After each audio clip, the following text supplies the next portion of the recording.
Uninzi lweendawo zamatyotyombe eMzantsi Afrika azinalo ugutyulo lwelindle olululo. Ukongeza koko yimibhobho yamanzi emidala ebangela ukuvuza kwamanzi kudale ilahleko yamanzi amaninzi. Ipalamente ive ukuba umsebenzi wokulwa ukuvuza kweempompo zamanzi owasekwa ukujongana nale meko ube negalelo kwinkcitho engafanelekanga nengagunyaziswanga yesebe. Somebody has acted outside his scope of the budget. He is supposed to spend 1 billion, he spent 3 billion, no consequences done. This person was supposed to have gone through SITA, he did not do it, nothing is done. Isebe lithi uninzi lwamagosa abo ayaphandwa zii-hawks kwakunye nebutho elilodwa lophando.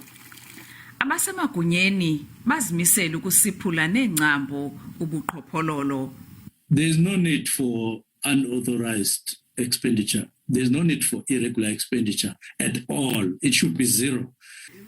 Kusenjalo inkokheli Aljama uHanif Hendricks uthi ubhalele usihlalo wosihlalo uCedric Frolik esithi makubekwe ityala abo babesakuba ngabaphathiswa kweli sebe lambethwe ezingxaki.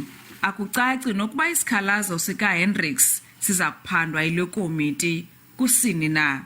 Ndingululama Matya weendaba ze-SABC epalamente eKapa.